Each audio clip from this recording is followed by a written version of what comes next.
Hi, everyone. Good afternoon, and thank you for joining us. I'm Naomi Gonzalez, the Education and Interpretation Specialist at the Science History Institute. Welcome to our Introduction to our Digital Collections workshop. We realize the impact COVID-19 has had on researchers, teachers, and students broadly defined, and we at the Science History Institute want to help in any way we can. So today's workshop is going to introduce you to our digital collections, and it will show you how you can search, use, and cite our digital resources. Taking us through the digital collections today is Hillary Kativa.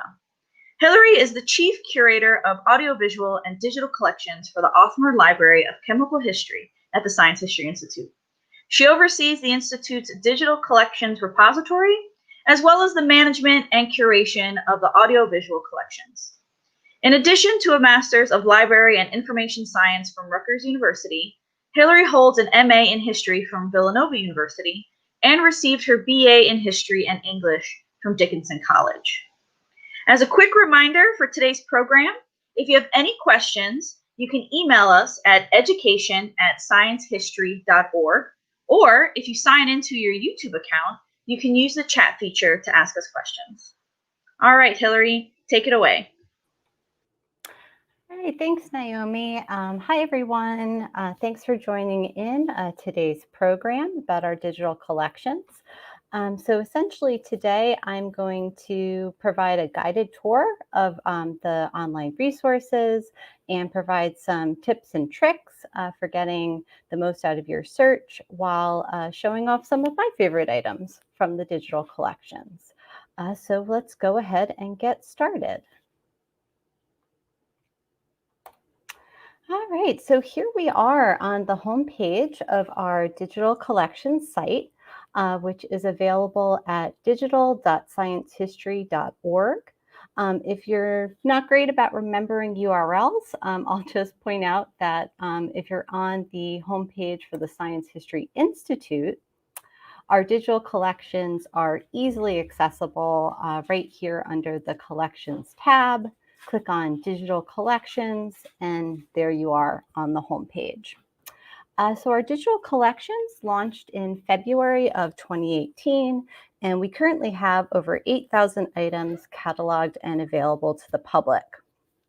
I really should highlight here that 8,000 items is really the tip of the iceberg of what you're going to find in the digital collections, since those items are made up of over 31,000 image and sound files. So if you think about, multiple pages of a book or perhaps a series of photographs, there's a lot more content here than just that 8,000 item number. The content in our digital collections is a curated selection from all of our collecting areas at the Institute.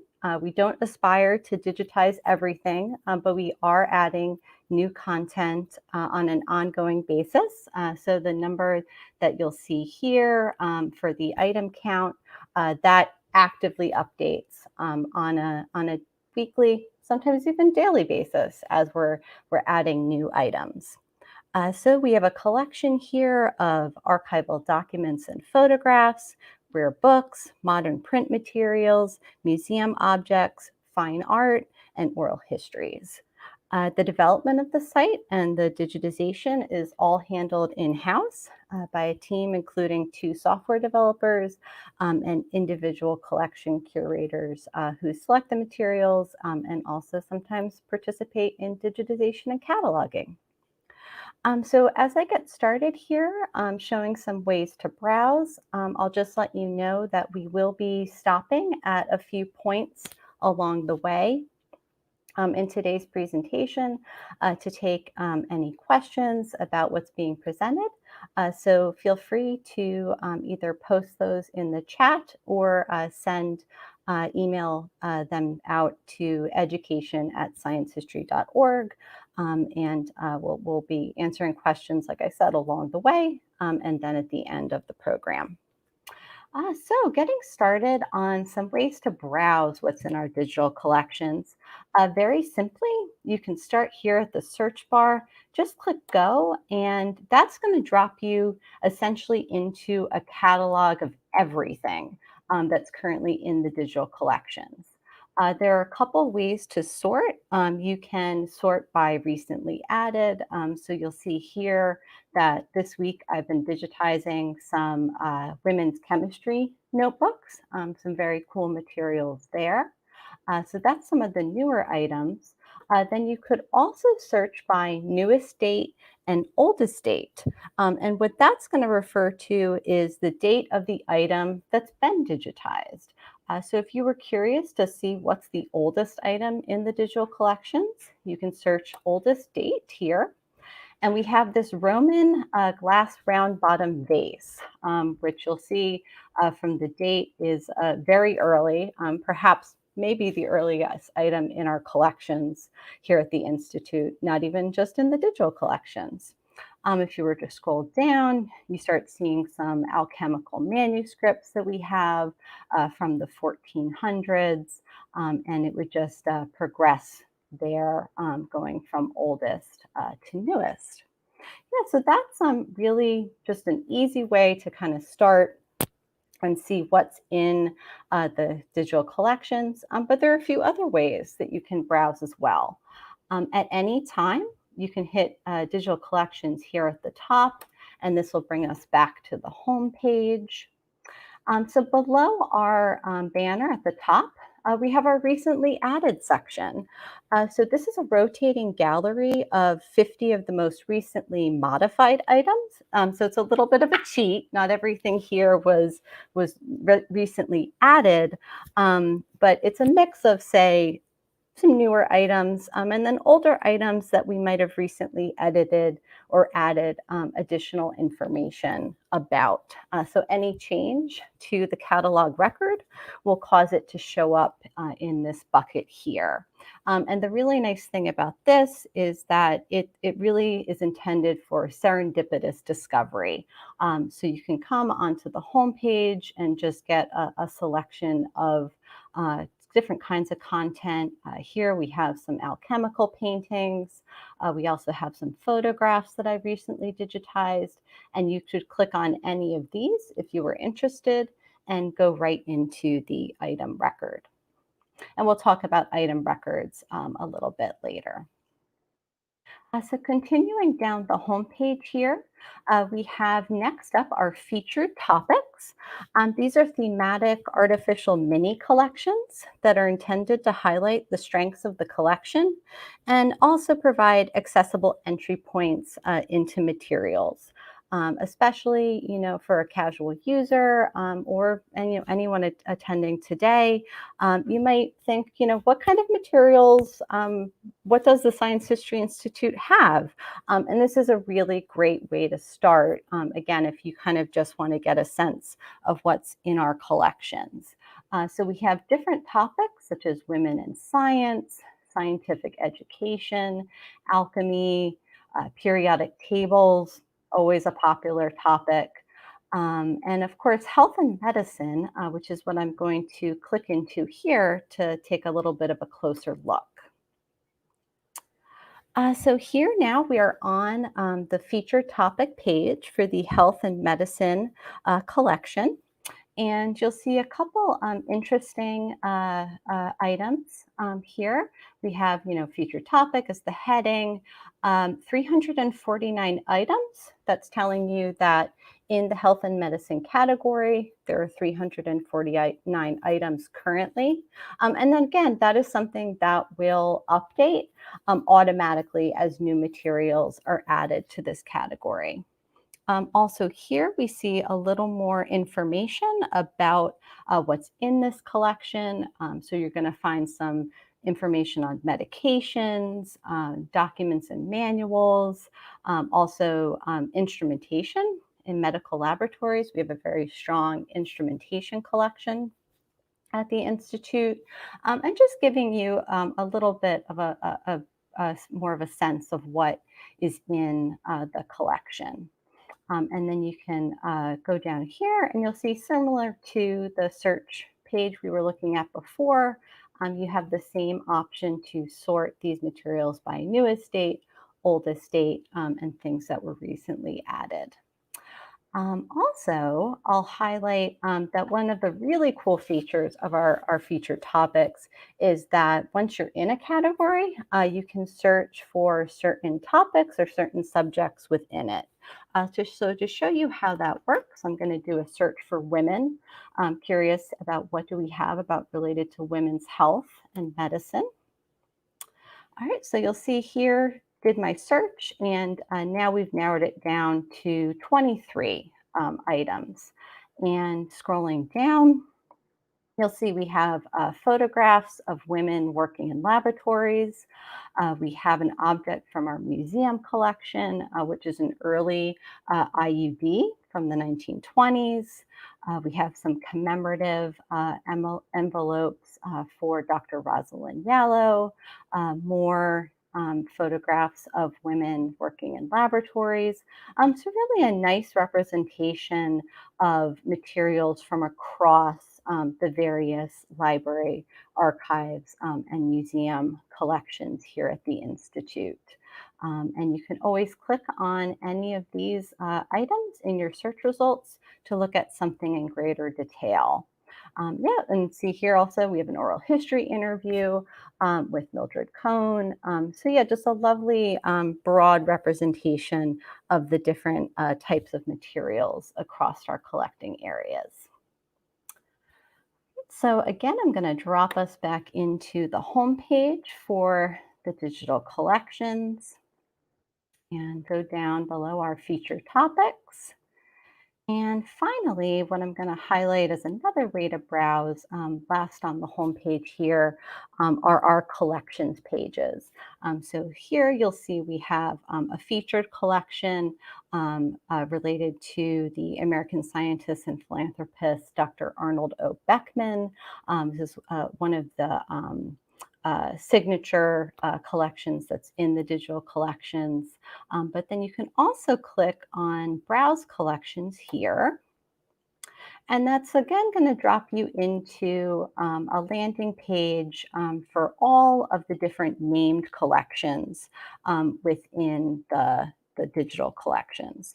So these are going to be, these named collections are primarily going to be archival manuscripts and photographs where we've digitized, say, an entire collection, which is a common case with the photographs, or a significant portion has been digitized. Other collections that I'll bring your attention to here are two collections of alchemical paintings from our museum. That is the Edelman collection and the Fisher collection. Also, scrolling down, I mentioned earlier our oral history interviews. We have a landing page for them here as well. We have about over 200 oral history interviews, both the transcripts and sound recordings available in the digital collections. And those are available online either because the interviewee is deceased or has approved release of those materials. And again, we're actively adding them as they become available. Continuing scrolling down, other notable collections that you'll find, the Phil Allegretti Pesticide collection, which is a large collection of objects and ephemera related to pesticides from our museum collection.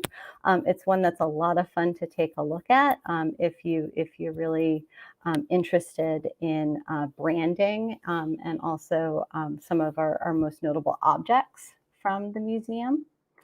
And then finally, down here, we also have the collection for the Roy G. Neville Historical Chemical Library, and that's the core of our rare book collection.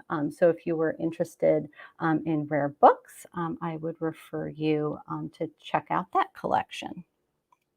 Right, so we're going to take a closer look now at a collections landing page. And then after that will be our first pause for questions. So again, if you have any questions about what I've covered so far, please feel free to send those in and we'll take them in a moment. So here from the collections landing page, we've now gone into the specific page for the Betts Dearborn Incorporated records. This is a corporate collection for a chemical firm that produced water treatment chemicals. Similar to the featured topics page, you have an item count here for the number of items that have been digitized. You have a little description about what you'll find here. We usually do note, especially for an archival collection, how much has been digitized. So here you'll see we say only a small portion of the collection. So if you were curious to learn more about the collection and what's not necessarily available in the digital collections, you can click the View in Library Catalog link, and that will take you to the library catalog record and give you more information on that. So then, also if we continue reading this description, you'll see there's an interesting reference to the London water files and London water that was served to the King and Queen of England when they visited the United States in June of 1939. So perhaps your interest is piqued by that reference. So you may do, just as we did on the featured topics page, a little search here for London water in this collection. So let's go ahead and do that. All right, so so if we do our search for London water, you'll see we get 4 items that come up related to that topic. We have a letter from Eleanor Roosevelt. We have a telegram from Henrietta Nesbitt, who was a White House cook and housekeeper, and some other correspondence with some other individuals. So if we were to dig into these items, what you'll find is a rather charming story that prior to the King and Queen of England visiting the United States and being hosted by the Roosevelts in 1939, there had been in the newspaper coverage a story about how the King and Queen preferred the taste of tea that was brewed with London water.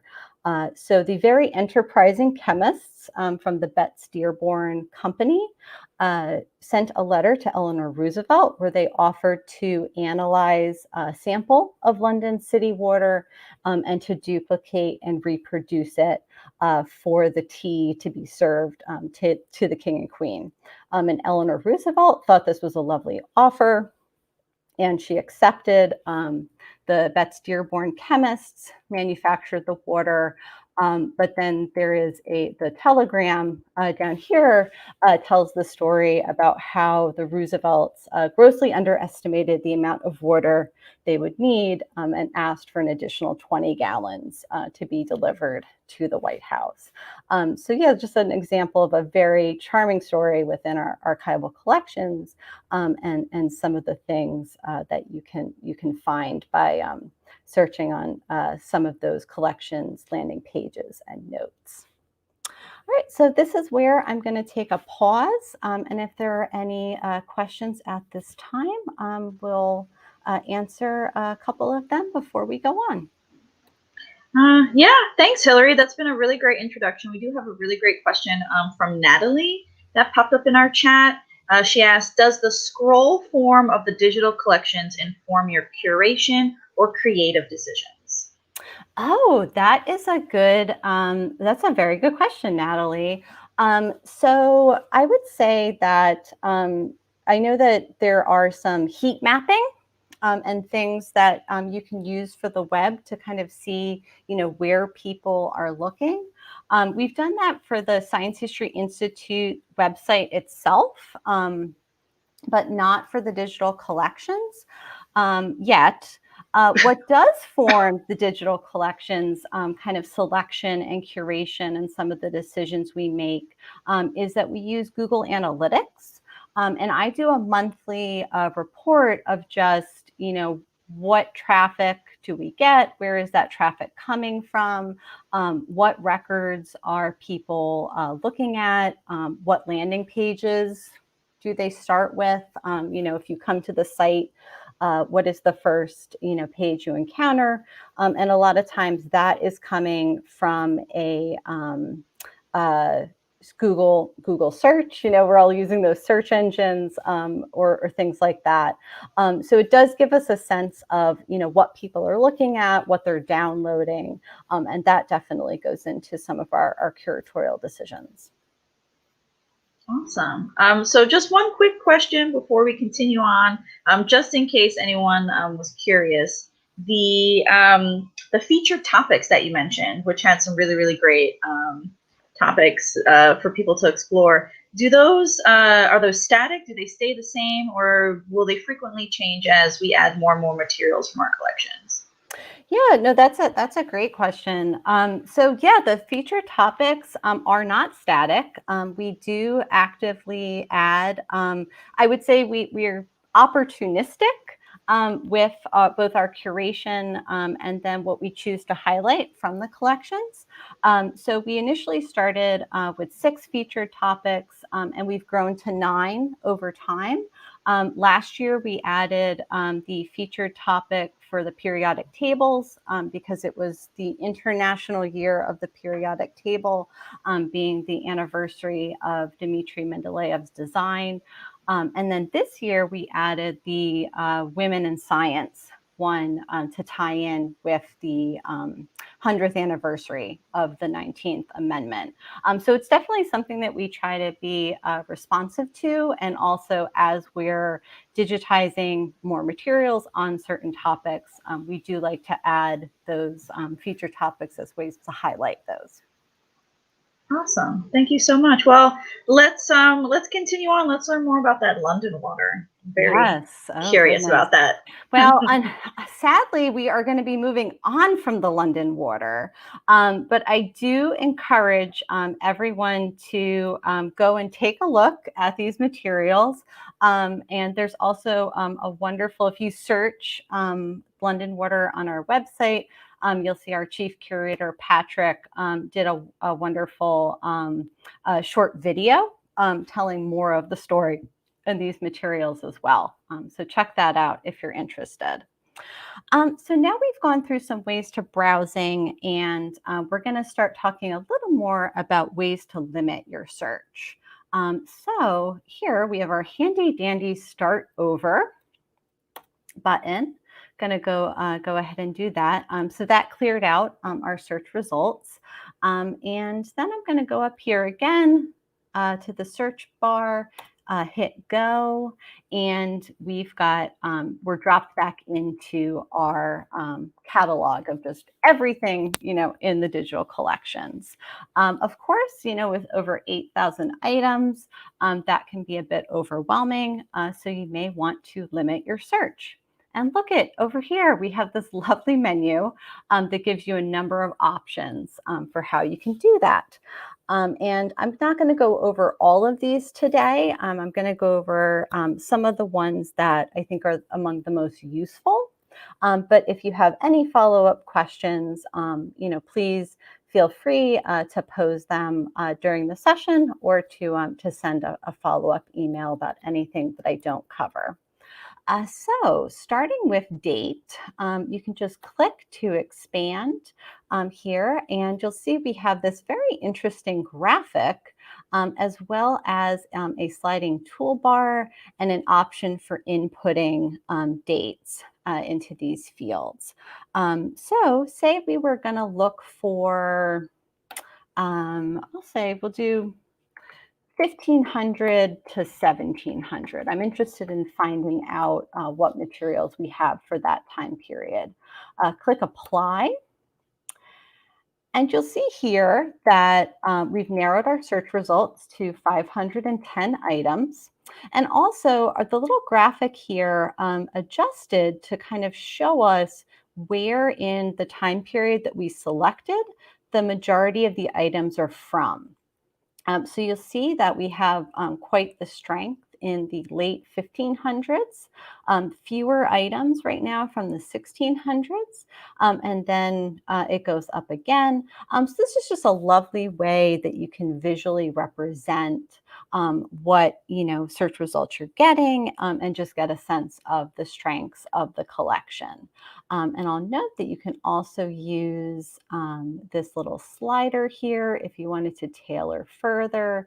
Say, oh, actually, I'm only interested in about, 1650 to 1700.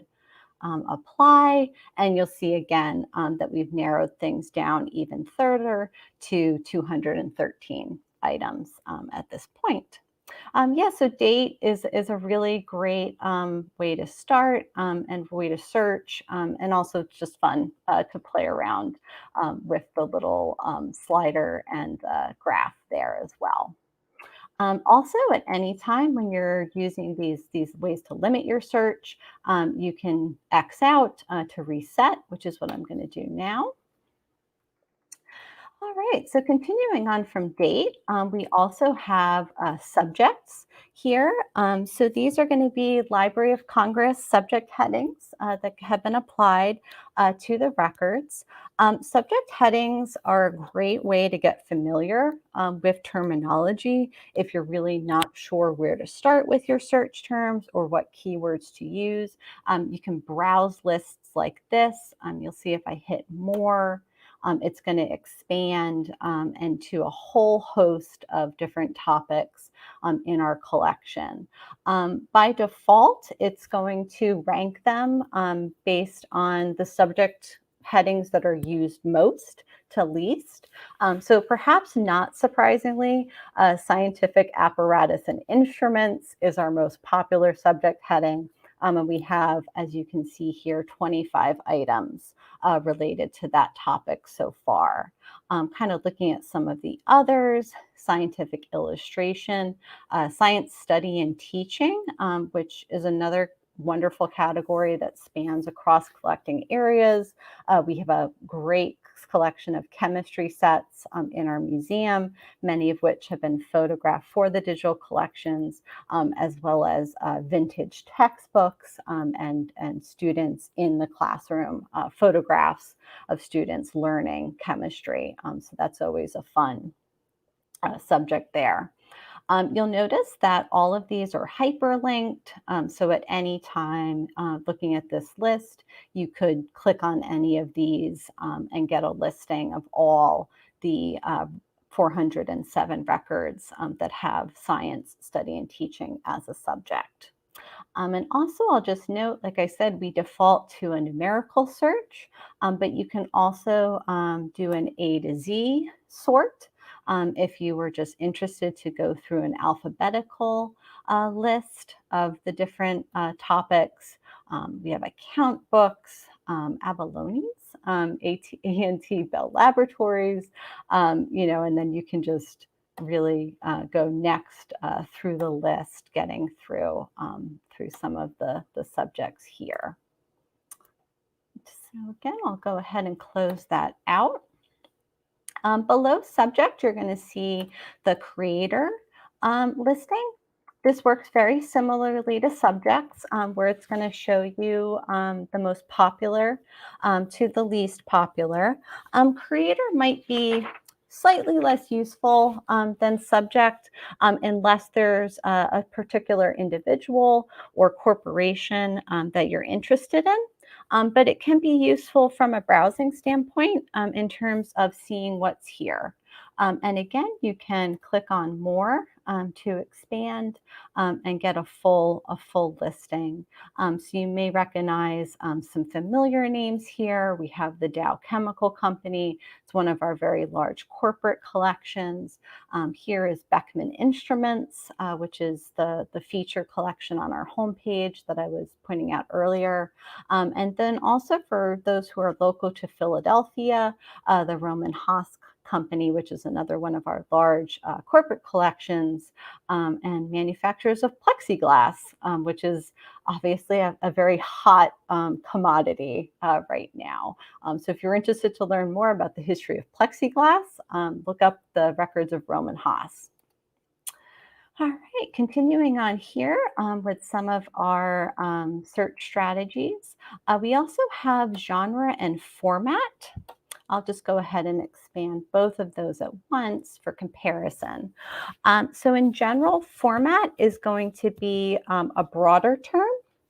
So thinking in terms of, are you looking for an image? Are you looking for a physical object? Sound recordings, which is going to be our oral history collections. And then you can also use genre to get even more specific. So you could look for photographs, advertisements, perhaps you only want to look for rare books, and things of that nature. So yeah, especially if you're looking for an image for a presentation, or a snippet of a sound file from an oral history, genre and format will allow you to hone in on those more specifically.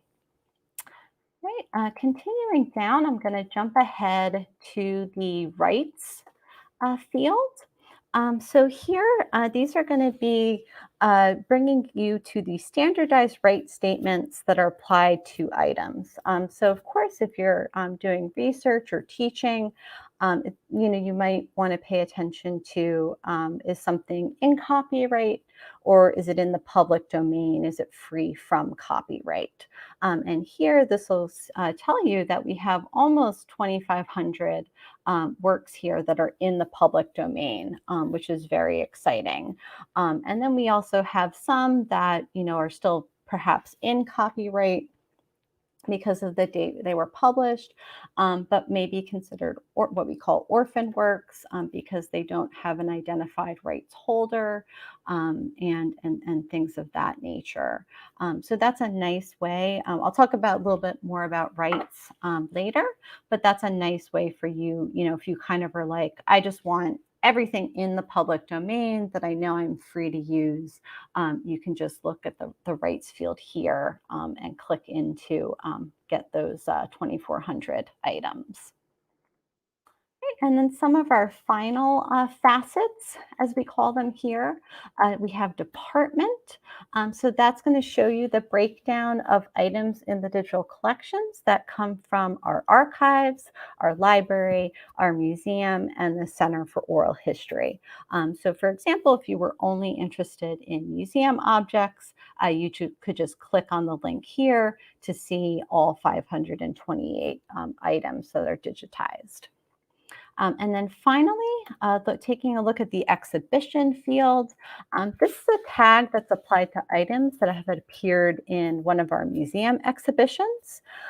So yeah, back when, pre-pandemic, when our museum was open, you may have seen some of these exhibitions. And if you were curious to look up items that were in that particular exhibition, again, you can click on the link for any of those. It's also a fun way, again, to explore things thematically. For example, Science at Play is going to be from our exhibition that was heavily focused on our chemistry sets. And if that's something that you're interested in, you can click on that and learn more about those objects. So again, I'm going to pause here and take any questions before we move on. Great. So we do have two really great questions that came in from Anna. So the first question she asks is, can people keep track of the materials they are finding? So while they're researching, is there a way to keep track of what they found? Yeah.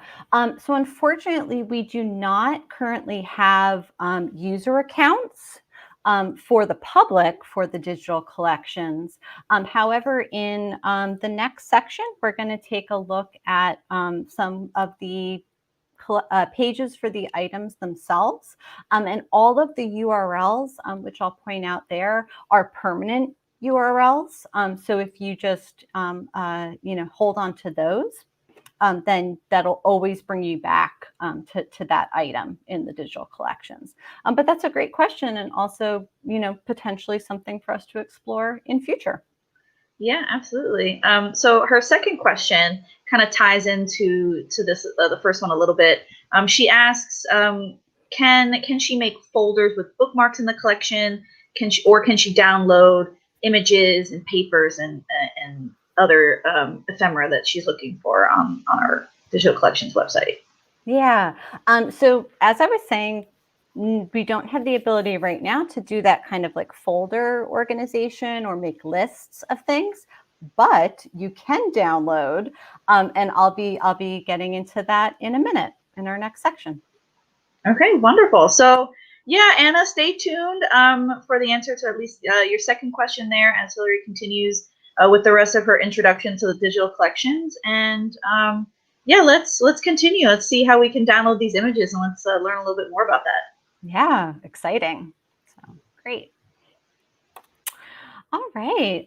Yeah, great questions. And then hopefully I'm going to be answering a few of them in a moment. So now we're going to take a closer look at some individual item pages. Once you've done your searches and you found things that, you want to look at in greater detail, let's get ready to do that. So I am going to do a search that's just photographs because I am the curator of photographs. So I have a little bit of a bias there.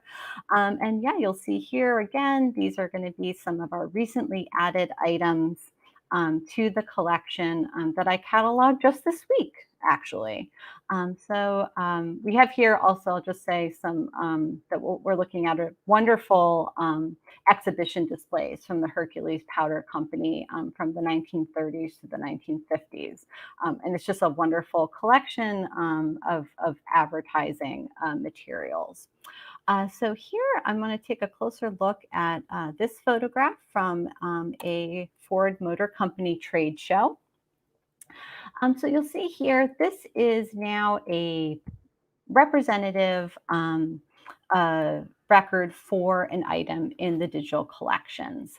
And to go back to Anna's question about, how to reference and save things, here, as I said, the URL, this is a unique URL to this particular item.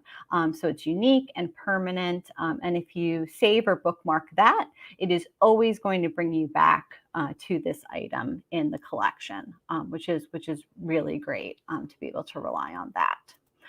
So a little more about what we're looking at here. You'll see that we have the category for photographs that this is part of. We have a title here in bold at the top. We have the approximate date of the photograph, and then some more description of what we're looking at and a little more background on the company. If you go down here, you're going to see the creator of the work, the photographer, format, subject headings, the right statement and credit line. Again, these are all hyperlinks that you can click on if you're really interested in these trade show photographs. And I certainly encourage you to look at them because they're so much fun. You could click on that and it'll bring you to all the records with that subject heading. The type of information that's available here in the record, it is going to vary a little bit depending on the type of record and the info that's available. For books, we're going to have perhaps more information on author and publisher, but generally the format is the same. And you'll just see that the type of information varies from record to record. Getting into, again, what Anna was asking about as far as downloading images. So you'll see here, this is our image viewer, which I'll open up in a minute. But right below that, we have this wonderful option for download. Click that, and you're going to get a menu with a variety of options. So here you can download in a number of sizes of JPEG, as well as the original TIFF file for books and multi-page works, as well as oral histories.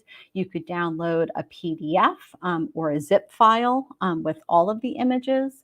And then also for our oral history interviews, you'll have the option to download MP3 sound files, as well as FLAC files, which is another type of sound recording. If you were just to click on medium JPEG, it would start a download, and then that would just, pop up for you. Oh, here we are. Yep, we've got our Ford Show exhibit, and easy peasy as that. We have embraced open access, so everything is open and available for download, regardless of its copyright status. We do make a very robust assertion of fair use to put these materials out for teaching and for research. So yes, everything in the digital collections is available for download in those formats. So taking a little bit of a closer look at our image viewer, see if I hover over the image here, I'll get this little magnifying glass. Go ahead and click to open up, and you'll see that we have this wonderful high resolution zoom, which especially for these kind of detailed exhibition displays allows you to take a much closer look.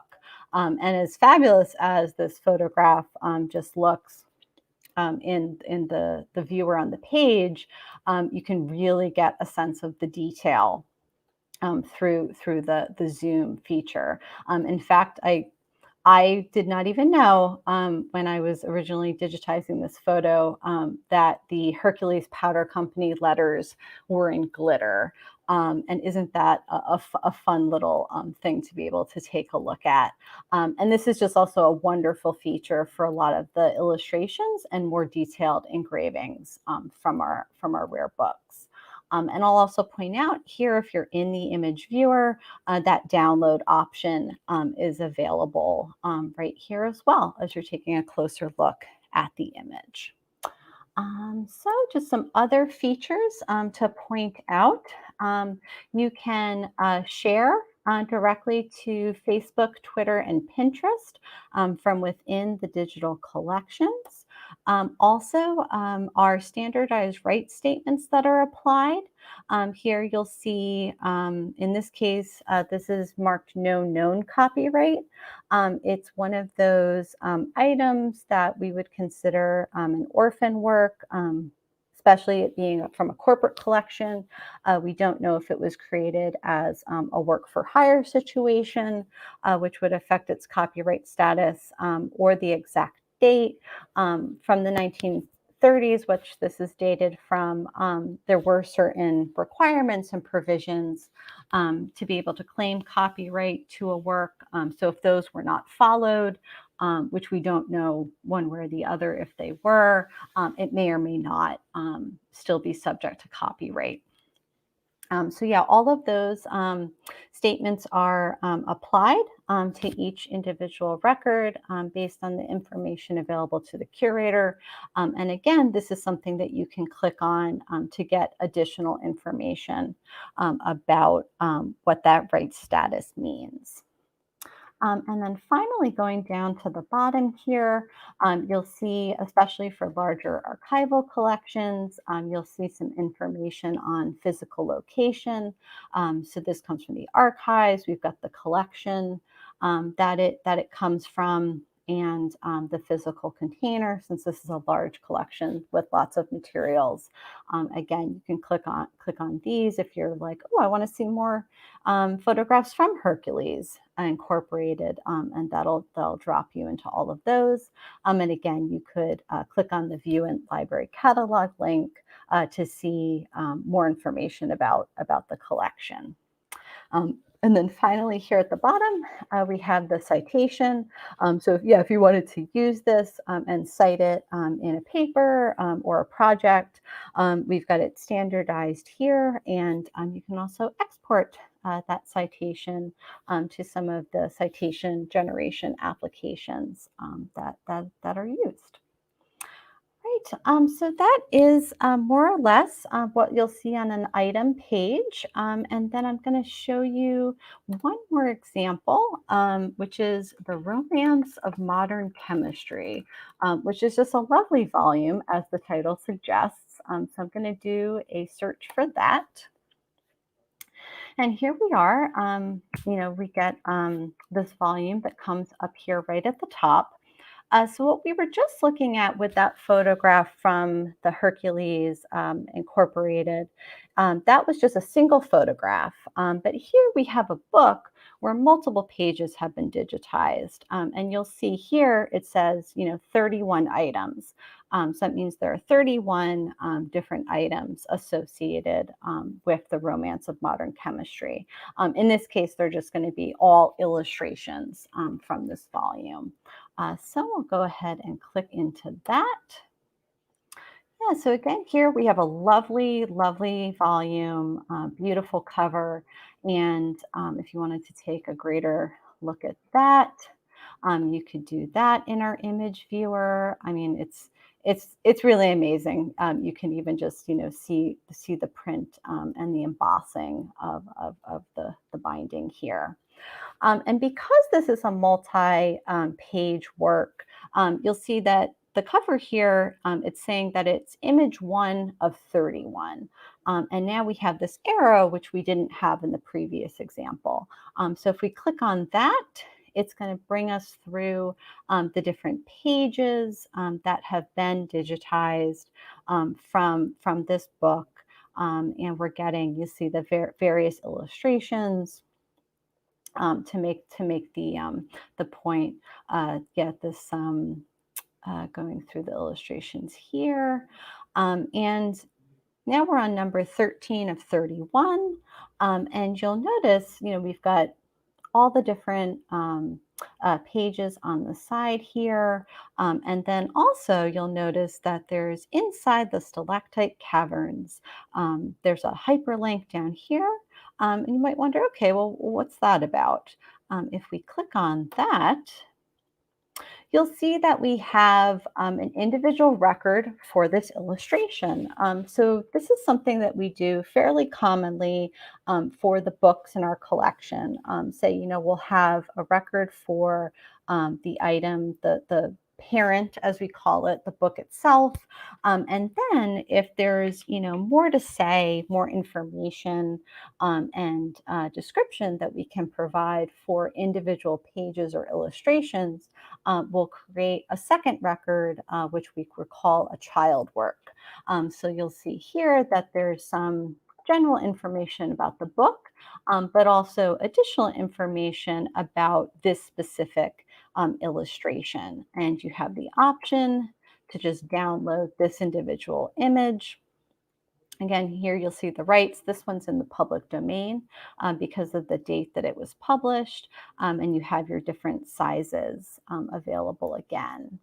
And the neat thing about these is that these parent-child works is, as I said, you've got this illustration here, and then right below the title, if it's part of a larger work, you'll see part of, and then you can click on this link. And here we are back at the romance of modern chemistry. So we'll just go down. And again, here, if you're looking at a record with multiple images, you'll see that they're all available as a listing down here. And you could click on any of these and it'll open up to the image viewer with that particular image, and you can explore it more. Yeah, so that is pretty much the end of our tour of the digital collections. So I'm happy to take any additional questions as they've come up. Thank you so much, Hillary. That was great. So we do have a question that came in from Sarah. And Sarah asks, for any documents that include text, is there a way to copy and paste the text? Oh, so transcription. So transcription is not something that we have currently available, but it is actually something that we're thinking about in the pipeline for future materials. So unfortunately, the answer to that currently would be no, although all the metadata can be copy and pasted. Yeah. All right, wonderful. I do have a question of myself while we wait for more to come in from our audience members here. There are so many really wonderful photographs and illustrations in our digital collections, and I wonder if there's, alt text or anything that really kind of thoroughly describes what's being seen in these images, in case any of our researchers or students using the collections are people who happen to be blind or have low vision, if they'll have that that information to help with their research. Yeah, so unfortunately, alt text is not something that is currently available for the images themselves. But however, that is how we approach our robust description. And so that, is always, we're conscious of, describing what the user is seeing in the sense that they can't see it. And that text can be read by screen readers to give, get a sense of the description. But it is a good point that you bring up, is that, I think kind of also what hopefully is coming out here is that our digital collections is an organic, growing resource. Both in terms of the collections that we're adding and the features that we're adding. And we are very fortunate to have 2 software developers available in-house. And accessibility is something that we have started to talk about more and more. And we are actively planning on, kind of looking for those longer term goals for an accessibility audit of the site.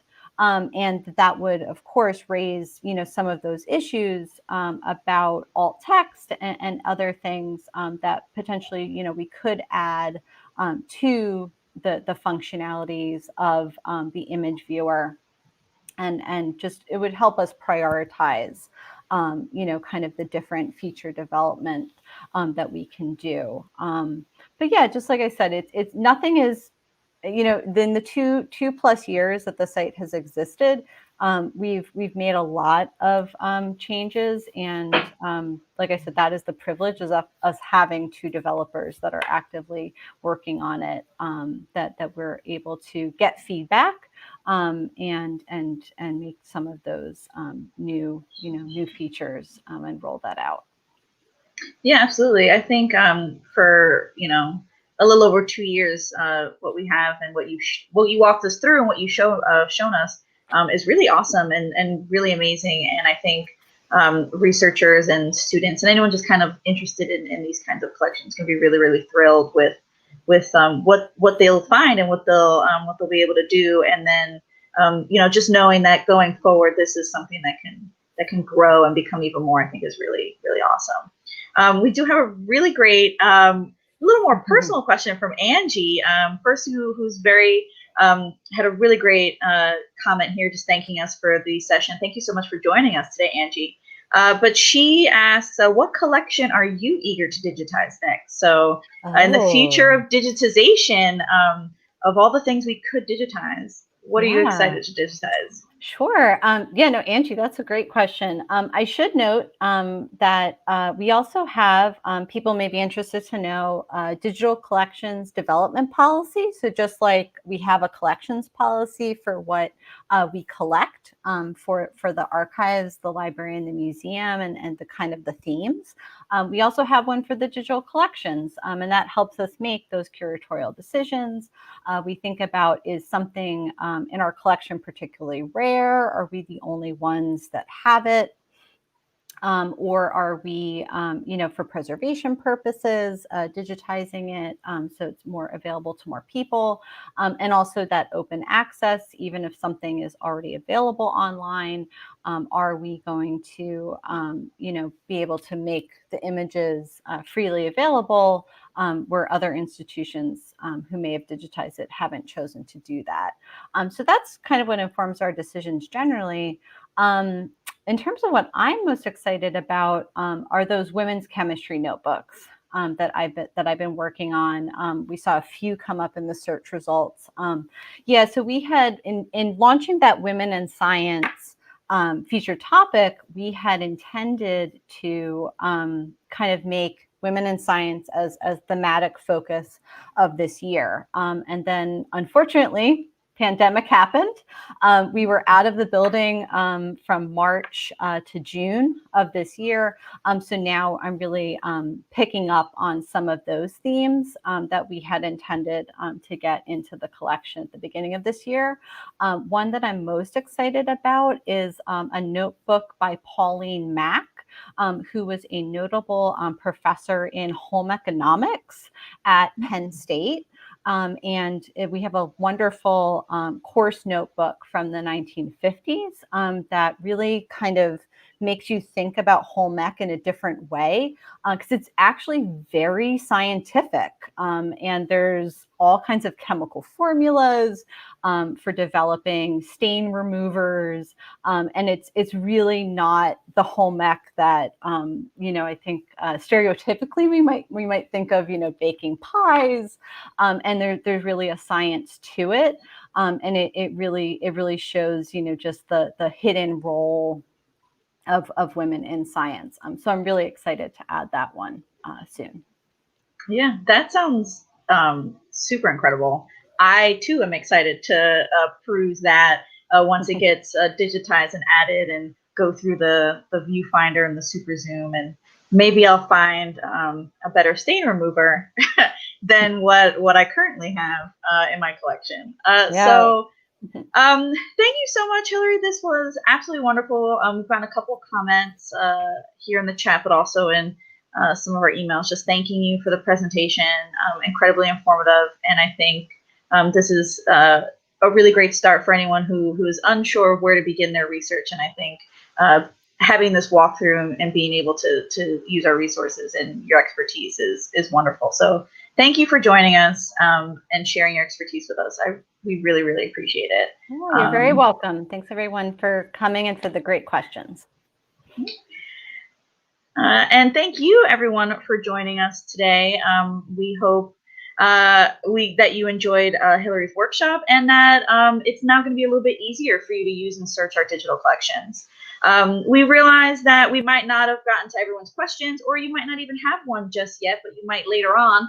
So if you do have any questions about the digital collections, or even if you just need some help with your research, you can email us at digital@sciencehistory.org, and we'll be able to answer all of your questions there. Follow us on all our social media channels. You can find us at scihistory.org to learn more about upcoming events, and also to see some of these digital collections in action. We often share some of these photos and images on our social media channels. And if you enjoyed today's program and you'd like to support the Science History Institute's mission to preserve and celebrate our scientific and technological culture and help us make it more accessible and fun, you can donate at www.sciencehistory.org/support our mission. So thank you again, everyone. We hope you have a really great afternoon and a wonderful weekend. Take care.